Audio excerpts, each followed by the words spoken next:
दोस्तों, महाभारत में घटी हर घटना या प्रसंग हमें कुछ ना कुछ सीख देता है। एक ऐसा ही प्रसंग है जहाँ पर माता कुंती ने भगवान श्री कृष्ण से जीवन में दुखों को मांग लिया था।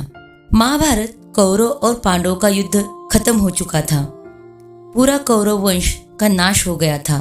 धृतराष्ट्र और गांधारी जीवित थे। वे पांडवों के साथ रहने लगे थे।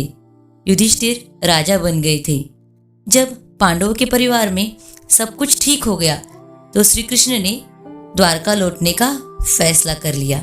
सभी पांडव श्री कृष्ण से असीम प्रेम करते थे। श्री कृष्ण द्वारका जा रहे थे। इस बात से वे सभी दुखी थे। श्री कृष्ण को विदा करने अपने नगर की सीमा तक पहुंचे थे।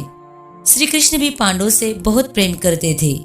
वे भी लौटते समय प्रिय लोगों को मनचाहा उपहार दे रहे थे।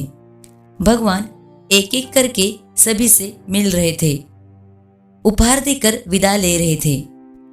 अंत में श्री कृष्ण पांडवों की माता यानी कि अपनी बुआ कुंती के पास पहुंचे। कुंती बहुत उदास थी। श्री कृष्ण ने कुंती से कहा, बुआ, आज तक आपने मुझसे खुद के लिए कुछ नहीं मांगा है। आज मनचाहा वर मांग लो।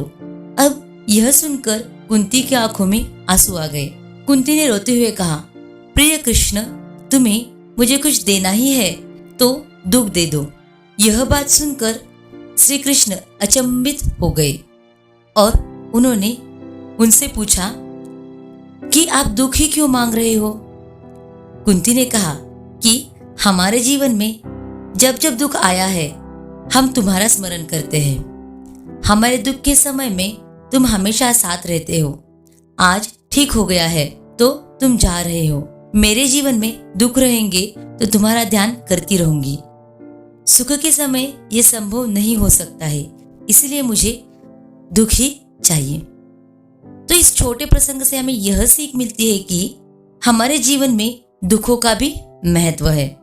आमतौर लोग दुख के समय में ही भगवान को याद करते हैं, सुख आने पर भगवान को भूल जाते हैं। जबकि सुख हो या दुख हो, ध्यान हर पल करते रहना चाहिए।